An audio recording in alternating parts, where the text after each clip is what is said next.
Okay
mga kapatid, Manalangin ka pa. Oo. At meron ka ano. Sige, tuloy ka lang. sabayan niyo ako sa panalangin at iaalay natin ito si Amaya sa ating mahal na ama. Kung ano man ang mga nagiging lapses ng mga magulang namin, ibibigay natin sa abang lahat. Hallelujah. Mapagpalang araw sa lahat mga kapatid, at nawa po'y ang dakilang ama ay nalulugod sa ating araw. Hallelujah. Sa araw na ito, aming dakila at makapangyarihang Ama, kami po ay lubos na nagpapasalamat sa inyo sa panibagong yugto ng buhay na ipinagkaloob mo sa bawat isa sa amin. At sa araw na ito, dakilang Ama, sinasamo namin sa inyo ang aming mga buhay. At sa araw na ito, naalay ko ang batang ito sa iyong harapan, sa iyong trono. Anuman ang mga pagkakamali, anuman ang mga lapsis na nagagawa ng mga magulang, apo man, sa buong pamilya, kami po ay taos pusong humihingi ng kapatawaran sa inyo, Ama. Sa pinapahintulot mong kaganapan, sa pinapahintulot mong sitwasyon sa buhay ng batang ito, nawa po'y maiintindihan ng bawat isa, lalong-lalo na ng kanyang mga magulang, her grandparents, kung paano kami magiging tapat na susunod sa inyong kalooban. Sa araw na ito, dakila at makapangyarihang Abay Hawa, inialay ko sa iyo si Zainel Amaya, Mercado Mundia, at maraming salamat sa iyong pagpapala na wala nang maski ano pang mga sakit ang dadapo sa katawang lupang ng batang ito. Maraming salamat din, Ama, for your shielding and protection for the whole family. At ito'y aming dinadalangin, sinasamo pamamagitan ng banal mong pangalan na ibinigay mo sa iyong bugtong na anak, aming tagapagligtas, sa iyo, Yahawashi. At dalangin din namin, Ama, sa inyo na patuloy mo kaming gagabayan at patnubayan sa lahat naming gagawin na nagsisikap na masunod ang iyong kalooban. Nawa po'y pagbubuklod-buklurin mo ang mga kadiwa, ang mga nagiging united in spirit para sa kaluwalhatian mo. Lahat ng ito ay aming pinapasalamatan muli sa iyong banal na pangalan na binigay mo sa iyong bugtong na anak namin tagapagligtas, Isaiah Yahawashi. Yada. Yada. Yada. Yada.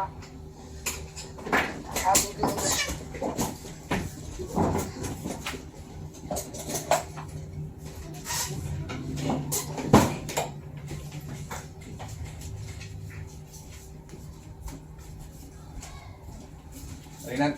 Kamay mo.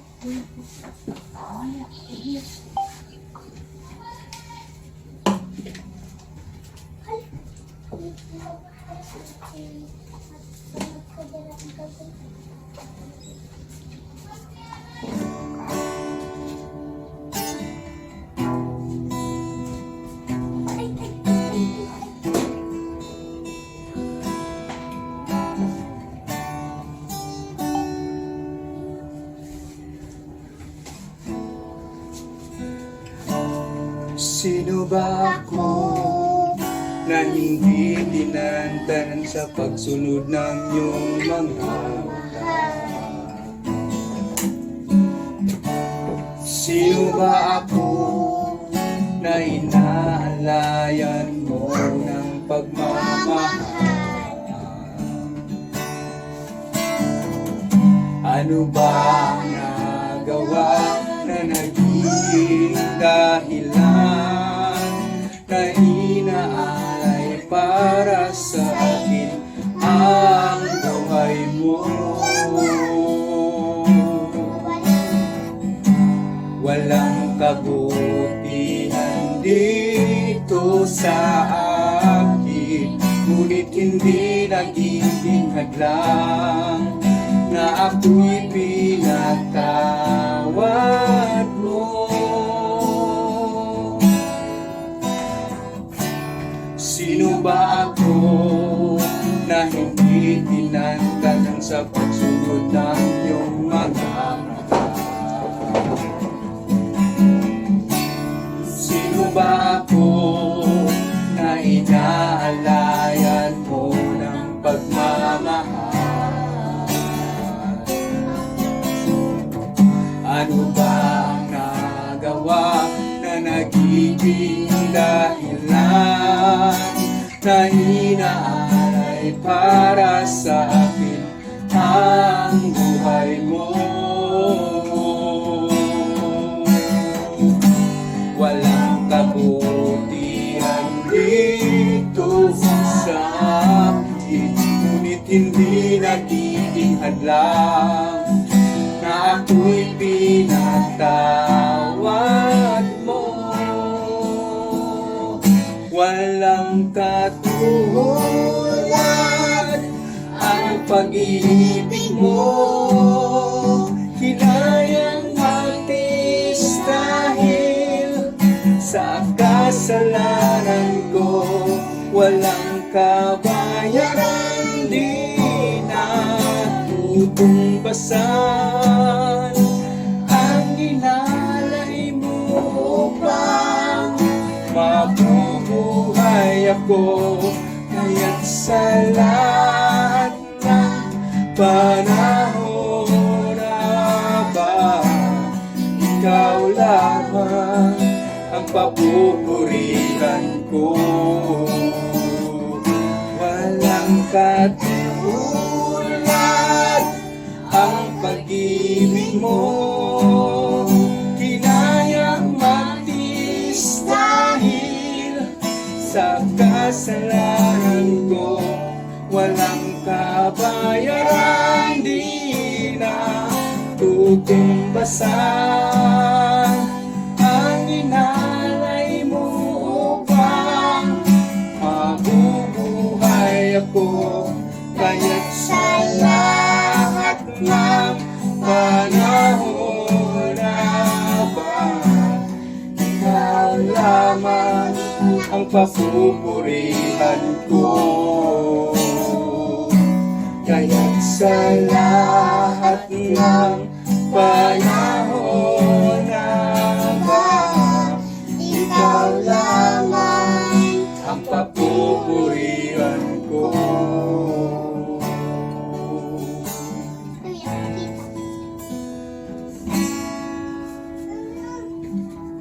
Pag-ibig mo'y dakila o alahayam ko, walang makakatulad kahit na nga sino. Pangako mong handog sa sumusunod sa'yo.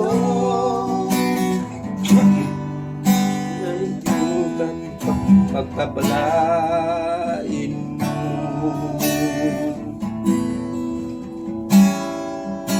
O mahal na aba, sa pahintulot mo ako'y isinilang nga sa mundo. Ang buhay sumusunod sa'yo,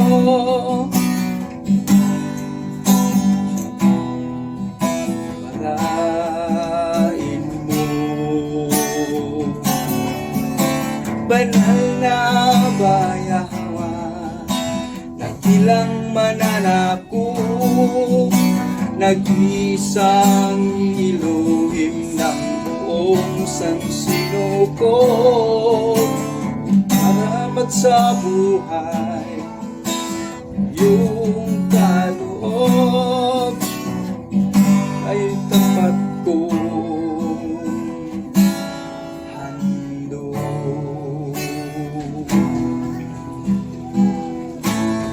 O Aba Yahawa, ikaw ang aking gabay. Pag-ibig na iyong inalay ay walang kapantay. Aba Yahawa, ang ilaw ng aking buhay. Salamat sa kaligtasan na iyong ibinigay. Bisaya Yahawa siya'y ikaw ang tanging daan, katotohanan at ang buhay, patungo kay Aba Yahawa. Ang diwa mong banal, karunungan at pagmamahal, aking itataas at pupurihin kang tunay.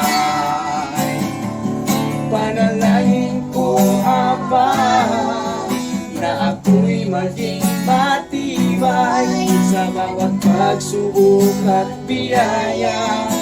Ako'y nagpapasalamat, Bisaya Yahawa siya'y ikaw ang tanging daan, katotohanan at ang buhay, patungo kay Aba Yahawa. Ang diwa mong banal, karunungan at pagmamahal, aking itataas at pupurihin kang tunay. Aking itataas at pupurihin kang tunay. Aking itataas at pupurihin kang tunay. Hallelujah.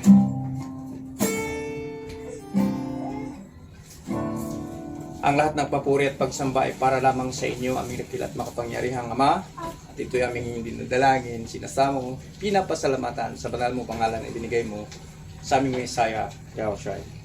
Yata.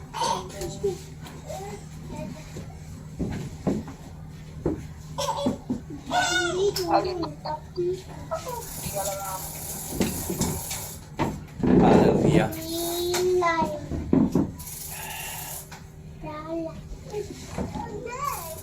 Once again, mapagpalang araw sa ating lahat, mga kapatid.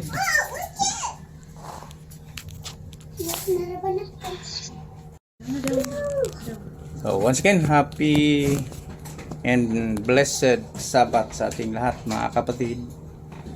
At Sabat. si Mayma, Amaya, dito kayo. Okay. So, sa araw na ito, ating mga kapatid, although sa mga kapatiran na patuloy at may constant communication, marami-rami at madami-dami ng mga napapag-usapan, nasasangayunan sa puso at diwa Ngunit sa mga kapatiran nandito sa Kadiwa, sa loob ng ating munting tahanan na minsan lang na makakasama natin, ito ay ating uulitin ang pagkasabi na ang mga bagay-bagay na ating nararanasan ngayon, lalong-lalo na sa ating kapanahunan ngayon, ay mga palatandaan lamang ito, at ito'y mga palatandaan mismo na ibinigay ng ating Elohim upang mapagtanto ng bawat isa, lalong-lalo na sa mga nagsisikap na makasunod sa kanyang kalooban, na ang mga sitwasyon ngayon na ating nararamdaman, nakikita, ay kumbaga very exciting. Hindi ito, although marami pa rin ang mga natatakot, nag-aalala sa mga nangyayari, ngunit para sa mga nagsisikap na masunod ang kalooban ng ating Ama, it is an exciting moments na yung pangako ng ating Elohim through His only begotten Son, to our Messiah, na sa itinakdang panahon ng pagbabalik ng ating Messiah ay a very masasabi natin na, and hopefully a little while, and hopefully magiging handa ang bawat isa. Maisishare ko lang dito, nung nakarang gabi, nung nagkalindol nga dito sa Surigao area, ngunit ang pinakasentro ng yung tinatawag ng Phibox na epicenter nandoon pala sa Hinatuan, Surigao del Sur. Kahit medyo may kalayuan ramdam na ramdam pa rin dito sa Surigao Norte, dito sa norte. Kaya ang maraming halos lahat ng government establishments ay kinakansila ang mga klase at trabaho dahil gagawin ng mga so-called experts sa DepEd, lalong-lalo na yung at saka sa DPWH, yung mga buildings ng mga government properties, kung meron bang mga damages. Hanggang sa araw na ito, cancel pa rin ang classes from primary to secondary. Yung tertiary lang ang pinapayagan, ngunit limited din. May mga nagsusuputan na dito sa Facebook na kaya pala nagkakalindol doon sa Hinatuan, Surigao Sur, dahil may captured ng satellite images na 5 active volcano ngayon na malapit or natatapat sa Surigao Sur. Pero ang mga bulkan ito nasa ilalim ng Pacific Ocean. Kasi tapat sila ng Pacific Ocean natin, Philippine Deep. Ngunit napapansin natin na siguro nga pinapahintulutan ng Ama ang mga sakuna, tinatawag nilang nature na sakuna, dahil napapansin natin na ang pagtawag ng karamihan ng Panginoon sa Greek mythology, sa Greek belief, yung or wordings. Ito'y napapadalas kapag merong sakuna. Kapag may mga nangyayari. And I really believe, pinapahintulutan ito ng Ama para pagpapaalala ng bawat isa kahit na sa mga mananampalataya, sa mga totoong nagsisikap na tatawagin nating nanghihina o naglilelo, kasi maraming mga kapatira na natin na hindi na natin naririnig, hindi na nagpaparamdam. Pero sa mga masikap, masinop na patuloy na nagtutuklas paano masunod ang the whole picture of Torah ng ating Elohim, ay excited. Kahit nga sa inyong kapatid, kahit nga ako, may mga sitwasyon, may mga pangyayari sa nakaraang mga araw, sa linggong ito, sa nakaraang linggo, na masasabi nating our Elohim is always with us. Kahit sa anong sitwasyon. Kaya yun ang dinideklara ng isang propeta ng ating Elohim, si Prophet Isaiah. Isinama talaga niya sa kanyang sulat yung sinabi niyang, dadaan man ako sa apoy, dadaan man ako sa ilog, hindi ako malulunod. Kung dadaan man ako sa apoy, hindi ako masusunog dahil ikay kasama ko. Elohim ko, alahayam ko. The promise of our Elohim is very sure. Ang kanyang mga pangako ay patuloy nga na sa mga panahon na ako man mismo, mga kapatid, medyo magda-down, maaalala ko ang encouragement at mga salita ng ating isang kapatid, ng isang elder natin, na palagi niyang masasambit sa mga sharing. Sabi niya, gagawin ba nating sinungaling ang ating Elohim na nangangako sa atin sa mga pangangailangan physical, practical, material, lalong-lalo na sa spiritual? Kumbaga, ito'y isang sampal sa isang mananampalataya kapag nalulungkot or nababahala, nababagabag sa mga sitwasyon nga, sa mga sitwasyon na mahirap. Lalong-lalo na itong perang ito.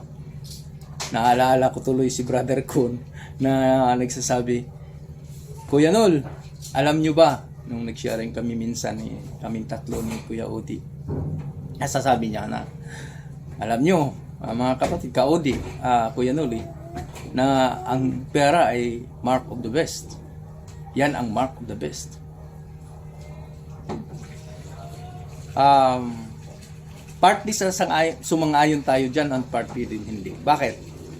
Kasi ang sabi ng Elohim, ang Elohim mismo ang nagsasabi through the mouth of Prophet Haggai,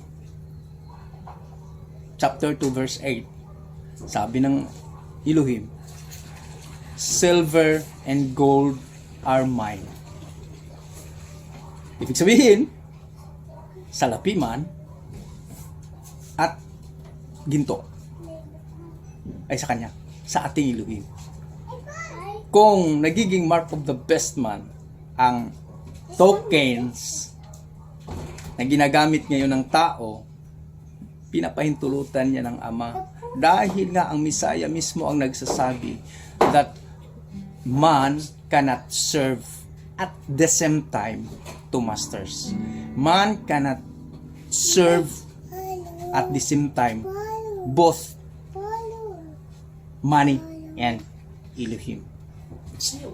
Ang mangyayari pa nito, ang dapat gawin, masama ba ang pera? Hindi. Ang kinaklaro ito ng mga apostolis. Sabi ni Pedro, for the love, okay? For the love of money is the root of all evil. So, ibig sabihin, ang salapi ay hindi masama. Dahil, naideklara yan ng ating Elohim na silver or ang salapi sa kanya. Ang ginto sa kanya. Sa kanyang alahati. Lalong-lalo na itong buhay natin. Ngunit, pinapahintulutan or napapahintulutan ng Ama na ang salaping ito ang sukatan. Magiging sukatan paano magiging tapat ang kanyang mga lingkod, ang kanyang mga lipi, ang kanyang mga pinili na lipi. Lalong-lalo na sa ating kapanahunan ngayon, ipapano na lang kung mawawala na ang token, ang dollar, ang piso, ang euro, ang yen, lahat ng token, papano na lang kung mawala ito. At idideklara ng bawat government, ng bawat bansa na cashless na tayo. Ano ang gagawin natin? Kung mangyayari ito ang mga nagiging komento, ito ang mga nagiging lessons ng born again Christians noon pa man, before 2,000 years sa Gregorian calendar. Ang daming teachings na nangyayari, ang daming mga pagpapaalala, mga aral na ibinabahagi ng born again Christians about the end of the world na tinatawag. Pagdating ng kapanahunan na maghahari na o yung full administrations of the fourth best, yung pang-apat na halimaw, na yung literally binahagi ang sinabi ni Apostle John sa Book of Revelations na sa araw na yun, you cannot buy, you cannot sell, you cannot travel without the mark of the beast. Ano ang pinupunto ng bawat mga ngaral nito sa Christianity? May point sila. Lahat merong punto. Kung ang suhestyon, ang question, paano na lang ito itatanggapin at paano ito ipapamuhay? Paniniwalaan natin ito o hindi? Mailalapat ba natin ito sa ating kapanahunan ngayon o hindi? May punto sila. Kung ang isa sa mga marka ng halimaw na ito ay ang pera ang gagamitin at ipapahintulot na you cannot sell, you cannot buy, you cannot do everything without the mark, paano na kung darating ang panahon nga na sinasabi kagabi lang, sinasabi ng isang kapatid natin na hindi malayong mangyayari na yun dahil nangyayari na nga sa ibang bansa na meron ng cashless transactions. Paano na? Pindot-pindot na lang. Dahil may mga bitcoins na tinatawag, may mga ang transaction ay hindi na nagkakaroon pa ng actual, hindi na nagkakaroon ng physical na currency. Hindi na mamatter ng token, actual token. So, paano na lang kung ipapatupad nga ng New World Order na tinatawag na sponsored by the serpent seed. Hindi nga naniniwala ang isang grupo nito na sa pinaniniwalaan natin sa nailalatag ng isang kapatid natin na ginamit ng Elohim na mabuksan ang ating mga diwa. Ngunit kung titingnan natin, napaka ah, malaki ang punto kung bakit nangyayari ang ganito. Nangyayari ang mga sitwasyon sa mundo. Ngayon, kung mangyayari na yon, kung sasabihin, yung katulad ng nasabi ko kanina na kung ang illustrations o ang mga speculations and pag-aaral na ginawa ng mga Christians na sa pagdating ng araw ng so-called 666, pagdating ng kanilang araw na ipapahintulot ng Ama na in a short time na hindi ka na makakabili kung hindi mo tatanggapin ang marka. Yun ang explanation na nalalaman natin when I was there. Paano na lang kung totoo yun? Kung ang bawat isa ay napamahal or nabigyan niya ng mas importansya or mas nabigyan niya ng puwang ang pagkakaroon ng pera or ang pira ang kanyang pinaniniwalaan o ang nagiging nagpapatakbo sa buhay niya. Paano na? Kung sasabihin nga naman na ipapatupad na natin ang cashless society dito sa Oper, dito dyan sa Australia, sa buong mundo. Paano na ang mga mahihirap dito nga sa Oper? Marami pa ang walang mga bank accounts. Wala. Marami. Karamihan dito, sabi ng Bisaya, nagsaligra sa physical na kwarta. Dependent pa ang mga tao dito sa atin sa Oper ng physical token. Kaya ang mangyayari kung ipapatupad yun, edi ang government ang gagamitin ng mga serpent seed. Di ba ngayon, pag ang mga tao sunod-sunuran sa gobyerno, lalong-lalo na ang mga dukha at mahihirap, sabi nga ni Tulfo. Kapag pinag-uusapan ng 4Ps, lahat ng member nito, lahat ng mga beneficiaries nito, kahit ano ang sasabihin ng mga kawani ng DSWD, kahit ano ang ipapagawa sa kanila, gagawin nila dahil natatakot sila na mawalan ng ayuda. Paano kung ito ang gagawin? Ito ang mangyayari sa atin, sa hinaharap. Paano kung sasabihin ng government, sponsored by the serpent seed, sa mga nakakataas, na nagpapagalaw na sa ekonomiya ng mundo, at alam na ng mga kapatiran, alam natin ito. The 13 families, yung hanay, okay, na nagpapagalaw ng ekonomiya sa buong mundo. Ito ang kami ang magfi-finance sa lahat ng bansa, na ang bawat isa ay bibigyan ng accounts, kung ano man yan, bank accounts, kung magpapatupad ng cashless. Ang hindi tatanggap, hindi makakabili, hindi makakatransact. Paano na lang kung takot kang mawala ng pera? Paano na lang kung takot kang magugutom? Paano na lang kung takot ka na mamatay?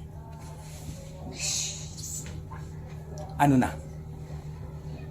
Sasabihin mo na lang, sige na, tatanggapin ko na ang tatak.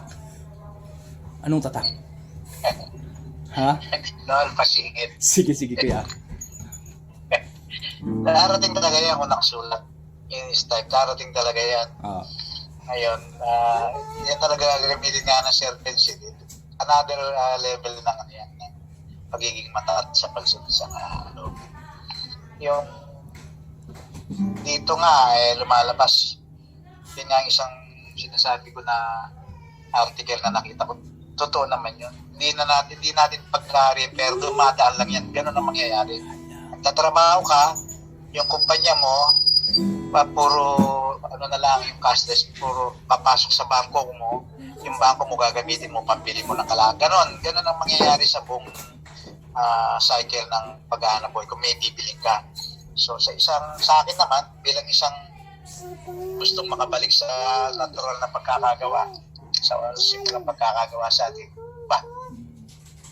kung ako isang individual na walang pambili, wala akong access, wala akong hanap buhay. Pagtanim ako, maghanap ako ng paraan paano ka mabuhay. Kasi doon talaga papunta tingin ko Lalo yung isang individual na nagsisikap talagang makasunod, hindi naman talaga tayo pababayaan ng ating Yada.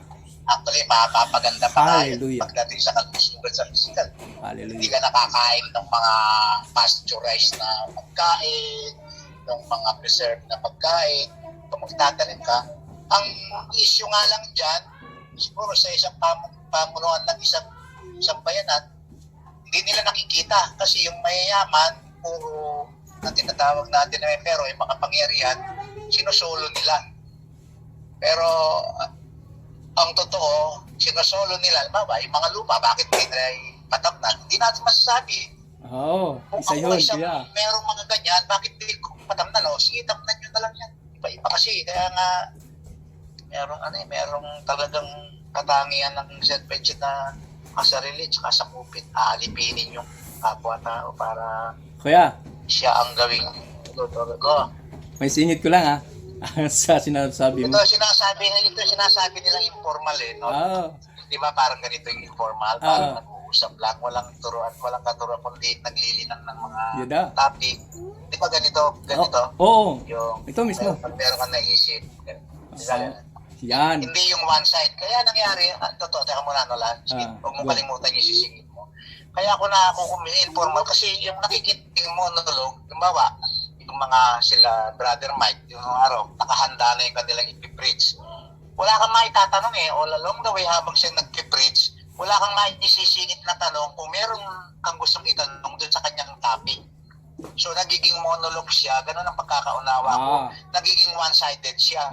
So ang nangyayari, yung pag-aaral, paglilinang mo sa diwa mo bilang mananampalataya, yung katanungan mo nawawala. Ganon din naman sa Katoliko. Kaya ako, ang naging attitude ko nung araw, pag meron akong nakikita sa kakausapin ko, yung pare, tatanong ko, pero ang sagot nila, paiwas din Tatandaan ko, meron ganun Nakukuha niyo ang ibig sabihin. So, nakita ng ama yun, nangilong sa puso ko, talagang naghahanap ako, o kung sino man ganyan ang karanasan, kamukha ni Etche, sabihin na natin sa tabi, siya naman, hindi siya nagtatanong, hindi siya nakikipag-usap sa nagsasabi, pero sa diwa niya, kaya nabubuksan Kaya lalo nating napapatunayan na walang siguro talagang ginagabayan.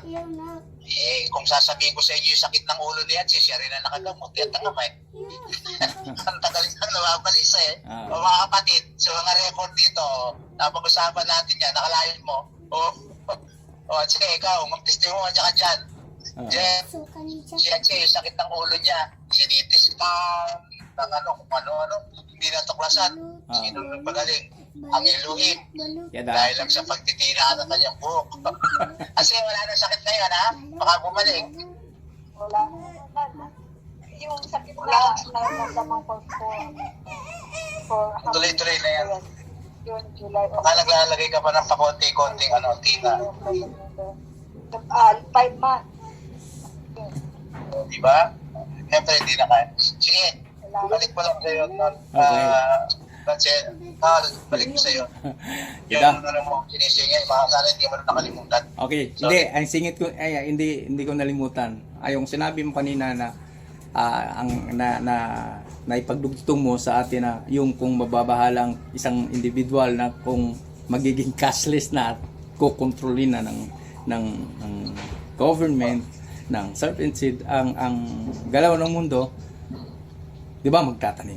Kaya nga siguro, mga kapatid, inihanda yung lugar na pinagkaloob sa inyo ng Ama upang kung darating man yon, walang makakapagsabi na government sa inyo or walang makakapagsabi until na hindi talaga nila babawiin hook or by crook ang lahat ng mga pagmamay-ari ng mga individuals. Pero kung hindi yun mangyayari, nakahanda na ang lugar na yon na para ma-sustain ang physical na pangangailangan ng mga nagsisikap na makasunod sa kalooban ng Elohim. Yung mga lupa na pinagkaloob ng Elohim sa bawat isa sa atin ngayon. Baka isang preparation yun. Kung darating ang sitwasyon, kung maging yan ang magiging mangyayari. Anyway, kahit ano pa ang mangyayari, ang pinupoint out lang natin dito na hindi mangyayari sana sa mga totoong mga nagsisikap na masunod ang kalooban ng ating Elohim ang sinasabi ng Messiah na you cannot serve at the same time money and Elohim. Mas gagawin ng tao na he must seek first the kingship and the kingdom and yung paghahari ng Elohim sa puso ng tao dahil siya lang ang makakapagbigay. Money will follow to those believers who really seek and obey the commandments of our Elohim. Yun dapat ang gagawin ng mga mananampalataya. Kaya hindi masama ang magkakaroon ng pera, hindi masama ang maghahanap or nagtatrabaho upang mamuhay, makapamuhay sa pisikal na kalagayan ngayon. Bagkus, yang mga pangangailangan ng pisikal ay nagiging isang na lang yan, kumbaga sidelines to our spiritual living. Dahil ito ang pinahahalagahan ng ating Elohim. Ito ang kanyang patuloy na sinasalba. Ito ang patuloy niyang ginagawa ng remedy upang maibalik itong muli sa tao. Dahil originally, nalalaman natin originally, He created man in His perfect image, after His likeness, upang mamuhay in the perfect earth na ginawa niya. Perfecto lahat ang paggagawa ng Elohim. But because of disobedience, because of doubt, magiging kung papasok na talaga ang doubt sa isip ng tao, dito magmumula ang disobedience. Kapag nagdududa ka sa sinasabi ng Elohim o sa nagsasabi sa inyo sa dapat mong gawin, diyan pumapasok ang disobedience. Kagaya ng nangyari kay Eve. Pasigit mo na. Sige, kuya. Sige, Go. yung palinangin lang natin yung ang palinang na natin to, yung the love of money, yung sinasabi nila. Ang ibig lang sa aking pananaw, kung ibig sabihin sa litang the love of money, mas binibigyan mo ng priority yung pag-ibig mo sa Salapi. pera o material na bagay kumpara, ganun kasimple, Yes. kumpara sa ating ito. Yata. Kasi ang money, pinaitulot lahat yan. Lahat ng bagay na bunga ng mga darating pa, lahat, kung sino man nag-invento dyan, pinaitulot yan. Pero hindi dapat tumaas ang pag-ibig mo rin para sa pag-ibig mo sa Elohim. Kasi papasok yung salitang, hanapin niyo muna ang katapatan sa akin at lahat. Kung yan ay pinintulot sa panahon na yon, magagamitin mo yan sa pamamagitan ng paglilingkod sa Elohim. Yan, Sabihin na natin, kung technology, kung ano nangyayari, alam ng Ama, mahal natin siya, kung katapatan, pero binibigyan niya tayo ng mga pagkakataon, magamit natin yan kamukha nito. So, nagiging platform siya. Hindi yung nandito ka, gagamitin mo na ito para sa, halimbawa, sa ibang bagay na nakakalimutan mo na yung yung pangako na yung nadadivert pa. So, katapatan ng puso, diwa, at hindi pwede magsinungaling. Kaya dapat ang isang individual nagtatanong, bakit, Ama, pwede naman, bakit po ganito, bakit hindi ko po maunawaan, bakit po ganito nangyayari. Papakita sa'yo, basta tapat ka lang, imposibleng hindi.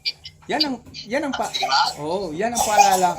Yan ang paalala ko yan ni Santiago. Di ba? Oo. Tulad na nga lang yan, palagi natin ulitin naman si nagtatanong ko, siyempre, alam na nga, mahal siya, tapat siya, nagsisikap siya. Yung mga given technology, hindi matrace, o hindi kinon ng gamot, hindi ang pa rin dahil sa katapat niya, pinakita.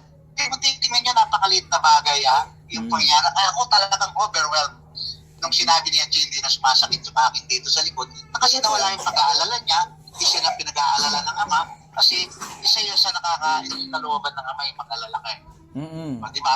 So ngayon, nakita niya, siyempre hindi na ako nagkukulay, pero at the same time, nawala sakit ng ulo ko. Ibig sabihin, sino ba naman kahit sa doktor, hindi niya pwedeng ma-analyze kahit ano mangyari. Na nagiging cause ng sakit ng ulo mo, yung pagkukulay mo ng buhok, yung chemical doon. Oo. Aminin natin, napakasimpleng bagay doon. Maliit na bagay ba yun? Ang nakasalalay dyan, yung kalooban mong bilang individual, yung pagiging balisa mo, dahil hindi kalooban din ang kanayan.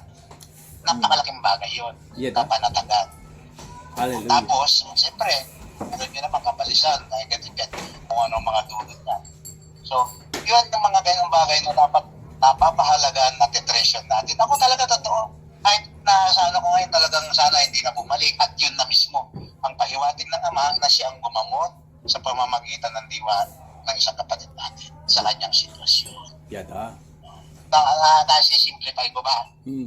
Nakasunod ba din sa pananampalataya natin dapat sa ama? Nasi-simplify ko ba yung ibig sabihin? Kuya. Kasi hindi siguro ako nakikinig, hindi pa nakukwento sa kanya. Nakikinig ako. Yung sakit ng ulo niya, siya na palagi namin pinag-uusapan. Nakwento mo Dati, naman sa akin. nawala dahil lang sa pagkukulay. Ngayon, sa atin naman yan, pag meron dahil na-encounter na ganyang mga sitwasyon, kapatid, kamag-anak, pwede natin kami kasi sa migraine, si mismo sinabi niya, perceiving chemical kasi yun. Pumapasok din sa kalit-liitan ng anit mo, pagkatapos umi-epekto siyempre sa buong ulo mo. Diba? Sa ngayon, kasi noon, nagkulay ako every week na, dati, mga 2 months, OH, Ngayon nga, parang every week ginagawa. Kaya, nalasan mo at tapos siyempre nagkakaedad, hindi metabolism mo, yung ibang ng katawan mo, Hindi na kaya. Dinalasan mo pa pala. kasi, Nagamot. kasi ikaw na yung uban. Ano nakikita natin, dahil nahihiya siya, hindi maging natural. Siguro, hindi, normal lang yun, maging maganda tayo. Pero hindi, nakalagay pala sa kasulatan yan Yung gray hair pala, sign of wisdom pala yan. Crown of Corona pala yun, te. Makamita bagay pa yun. Akala natin maliit yan. Sa akin, very big deal yun sa akin pananampalataya. Yes. Sa totoo lang, yung kabalisan. Kasi nararamdaman ko, kapatiran natin, ganyan. Tapos, siyempre, pupunta siya sa mga Ayan na, gamitan. ano nga patunayan, hindi, ang Elohim, ang gumot sa at maraming instances yan kung galing, totoo lang. Nalasan mo pala, dahil mabilis pumuti na nung bandang ulit. Kaya every week na ako nag-ano. Ngayon, nagiging desay ka na ngayon. Itsura Ate, pa. Ate, mas maganda tingnan yung yung puti ang buhok. At nakasulat talaga 'yon. Anyway, dahil ikay nagsisikap, isa ka sa mga nagsisikap na masunod ang kalooban ng Elohim, kaya kahit sa kalit-liitan ng tawag dito, hibla ng kautusan ay matutupad. Kagaya na lang ng sinabi ni David na kahit ang hibla ng ating buhok ay bilang ng Elohim. Kaya napakahalaga kahit isang hibla ng buhok natin, mahalaga ito sa Elohim. Kasi bilang niya Of course. Ibig sabihin, dahil ito'y nakasulat, bawat parte ng katawan natin ay mahalaga sa ating Elohim. Kaya sinabi ni Pablo na pahahalagahan ng bawat parte ng katawan ng Misaya ang kanilang function. Diba? Na nagagawa or napapasok nga ito sa credo natin. Na bawat isa ay babantayan niya ang kanyang functions dahil upang hindi ito makakapagbigay ng sakit sa buong katawan. Dahil sakit ng kalingkingan, dama ng buong katawan. Yun ang sayings na nanggagaling din sa kasulatan. So mga sayings ng ating mga matatanda, nanggagaling at nahuhugot ito. At kahit na hindi pa sila nagbabasa, kahit katulad mo kuya, na hindi palabasa sabi mo ng kasulatan, ngunit ang mga nabibigkas ay nanggagaling doon sa kasulatan. Bakit? Yun ang pinapatutuhanan ng Misaya na sa lahat ng mga naniniwala sa kanya, siya mismo ang magpapahintulot, magbibigay ng Ruach HaKodesh, yung banal na espiritu na siyang magbibigay sa atin ng understanding, magbibigay sa atin ng wisdom, at magbibigay sa atin ng mga wordings na maibabahagi natin sa ating kapwa. Kaya mga kapatid, ang dapat sanang pagtuunan ng bawat isa sa atin, ito ay isang pagpapaalala lamang. Mula sa simula ng tayo'y magkamulat at mula ng simulang tayo'y nangangarap bilang isang individual. Pangarap na nabuo sa ating mga isipan na kagaya ng karamihan na hindi pa nalalaman ang tunay na plano ng ating Elohim. We must divert it into the plans, the original plans of our Elohim. We must rely our Elohim to do the plans He had for us. He has for us. Sabi niya, doon ipapaalala na naman natin ito, ang kasulatan na sinulat ni Jeremiah. Sabi ng Elohim, For I know the plans I have for you. Alam ko ang aking plano para sa iyo. Mga plano para sa kabutihan mo at hindi sa ikapapahamak mo. So kung yun ang nagiging plano ng ating Elohim, kailangan natin yan na masunod at kailangan natin yang sundin dahil ito'y hindi ikapapahamak natin. Ang siste, baliktad sa kamunduhan. Sabi ng mga naituturo sa atin sa mga eskwelahan, we must have a plan to ourselves. Upang magiging successful daw tayo, magplano tayo. Baliktad. Baliktad sa kasulatan. Ang sabi ng ating Elohim, we must rely on Him. Kailangan siya, kailangan ang plano niya ang masusunod masusunod natin. Bakit?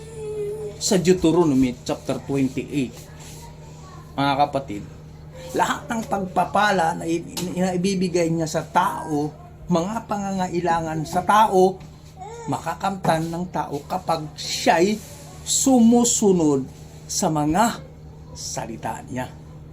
O ano ang salita niya? Sabi niya, ako ang nakakaalam sa mga plano ko para sa iyo. Dahil yung mga plano na yan, para sa ikakabubuti mo, hindi sa ikapapahamak mo.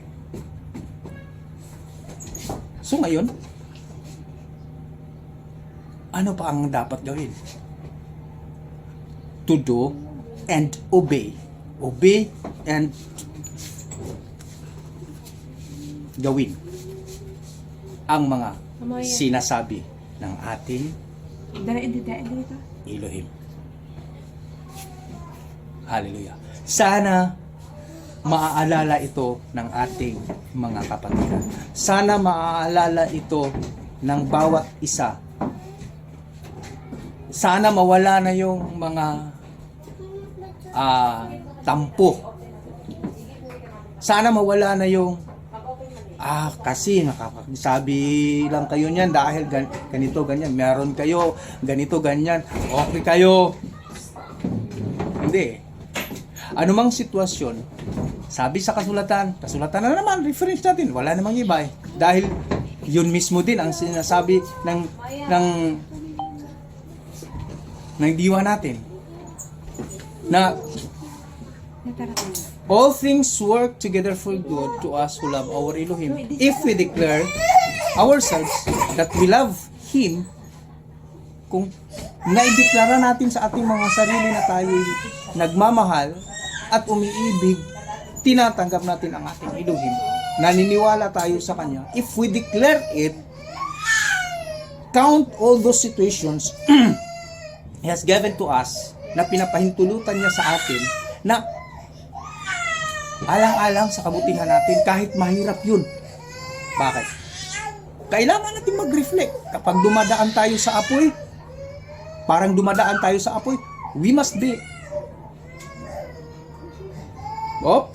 mag-reflect muna tayo. Bakit ba? Bakit ba ang init-init? Di ba? Kailangan nating magninilay-nilay. Bakit nangyayari ang ganito? Hindi naman masama ang magtanong. Sabi ni James, sabi ni Apostle James, kung nakukulangan ka sa wisdom, humingi ka sa Elohim. Kung ikay nahihirapan, tumakbo ka sa Elohim. Ang mismong Misaya ang nagsasabi, kung kayo'y nahihirapan, kung kayo'y nabibigatan, pumarito kayo sa akin. Yan ang mismong sabi ng ating Misaya. So bakit pipilitin pa natin sa ating mga sarili? Bakit pipilitin pa natin ipapakita sa buong mundo o ipapakita sa buong komunidad that we are strong, na magagawa natin ito kahit hindi na? Kaya ang nangyayari, some people, some believers lost their confidence concerning their faith to Elohim. Bakit nasabi ko yun? Karanasan ko yun. At ano ang mangyayari kapag nagda-down shift ang pananampalataya mo? Mas lalo kang mababagabag, mas lalo kang mahihirapan, at mas lalo kang walang kapanatagan. Because our Elohim knows everything. Because our Elohim owns everything.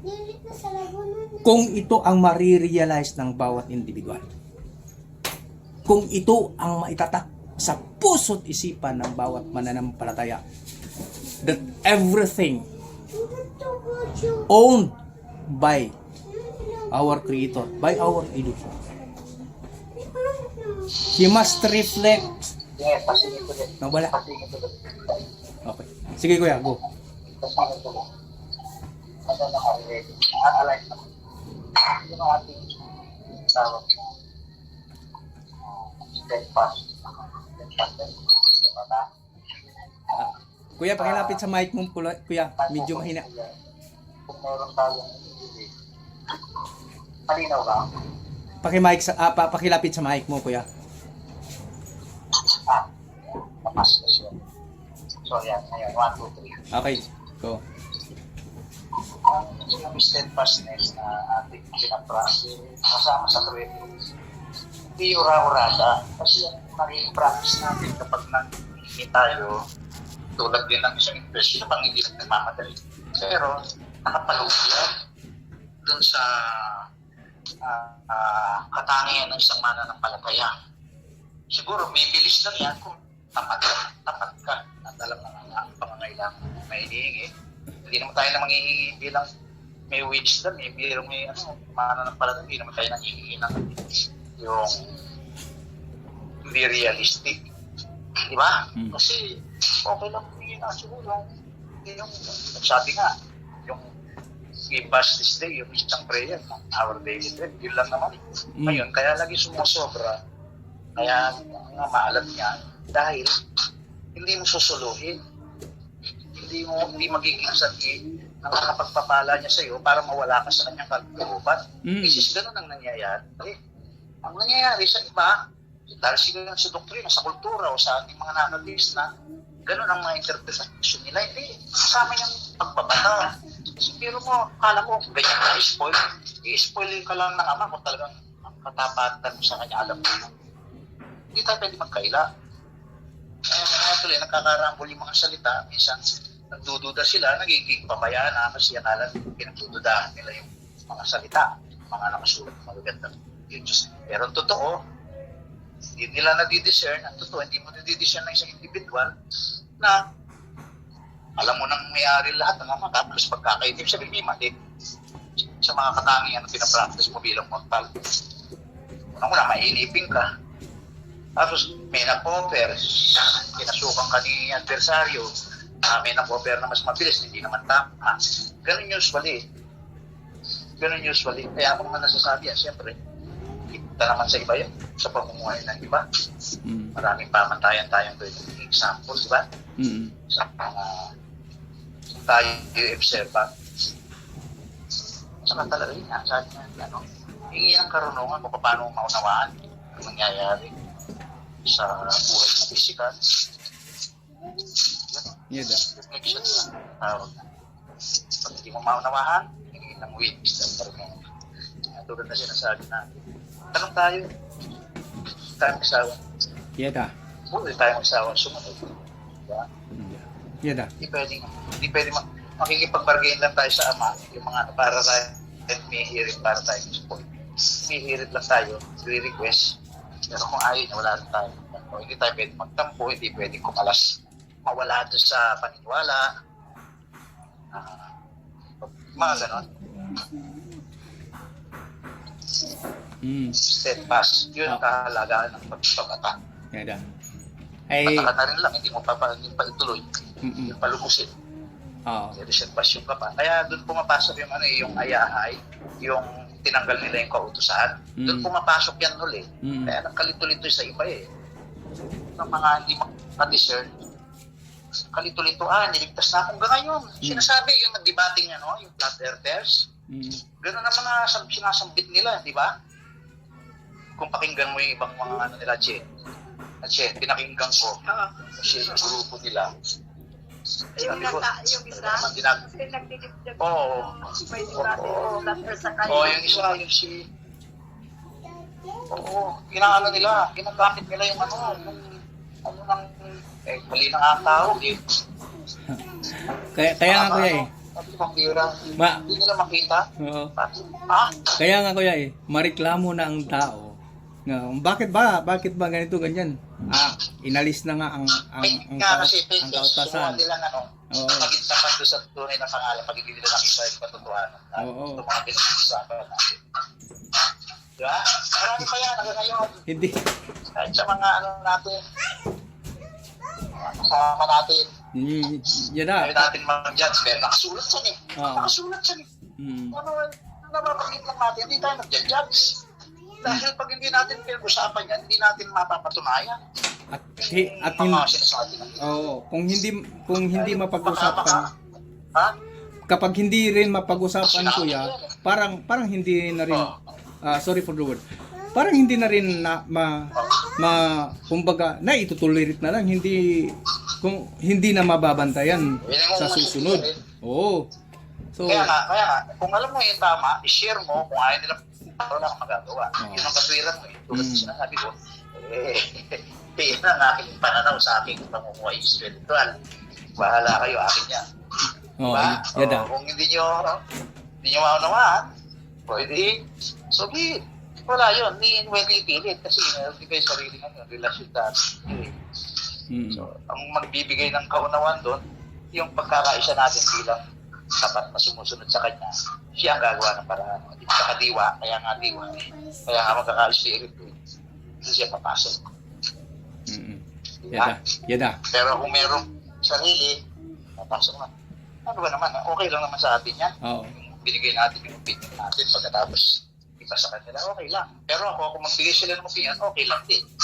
Ganun din naman tayo. Di ba? Oo.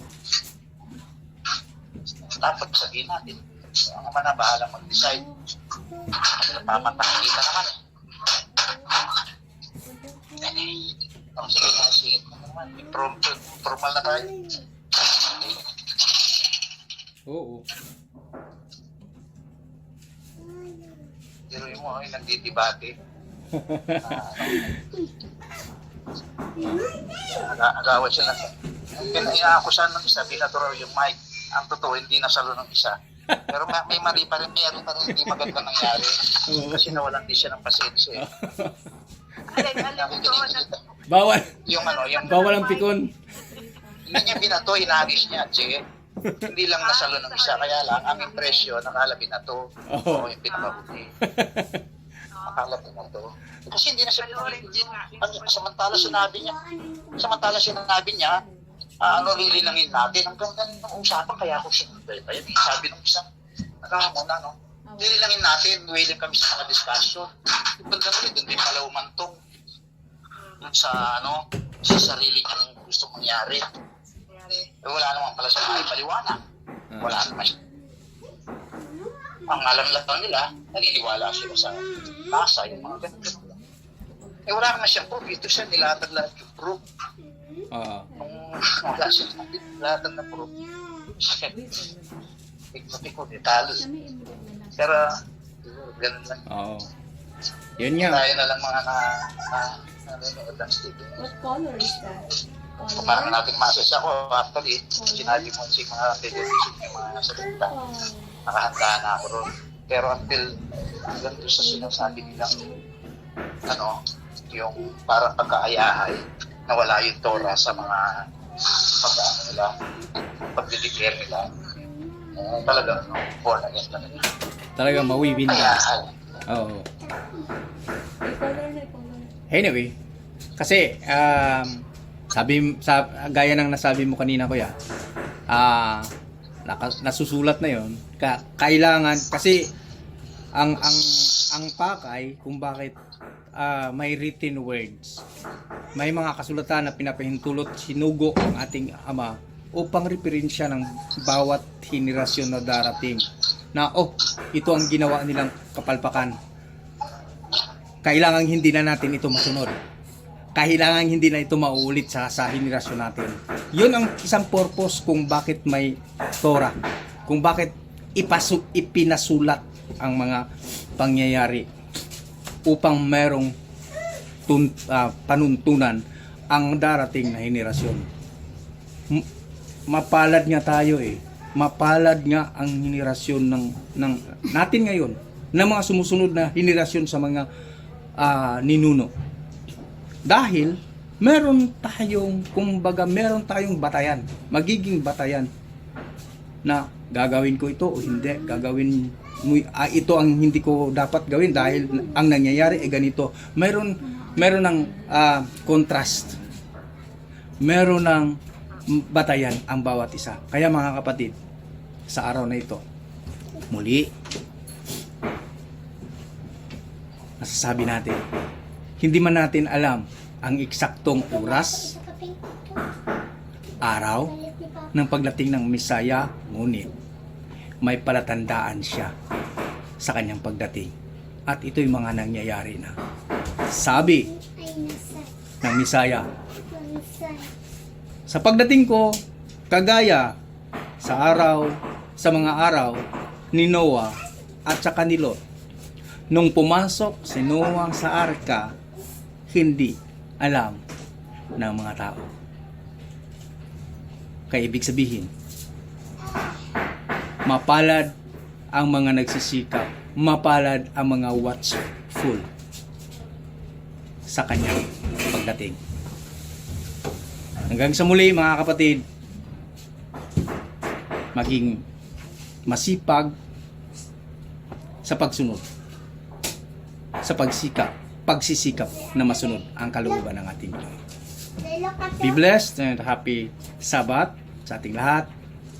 Shalom or Shalom. Shalom. Hallelujah. Hallelujah. Shalom. So, sing prayer muna tayo mga kapatid.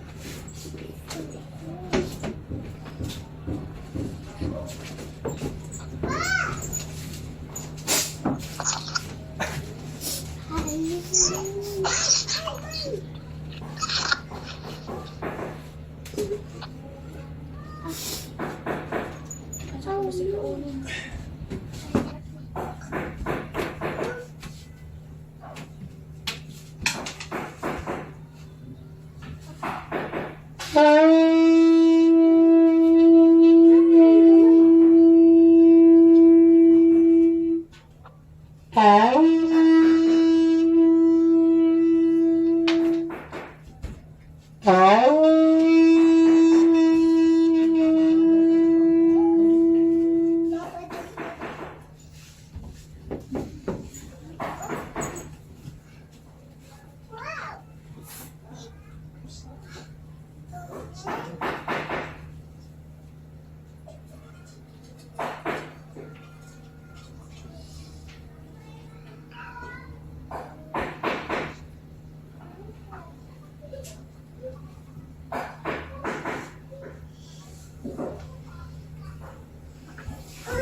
Ang lahat ng papuri, pagsamba at pagpapasalamat ay para lamang sa inyo, aming dakila at makapangyarihang Ama.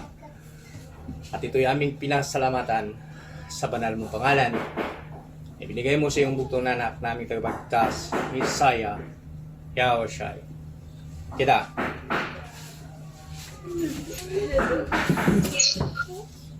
Hallelujah. Hallelujah. Be blessed. Happy Sabbath Sa lahat. sa lahat mga kapatid.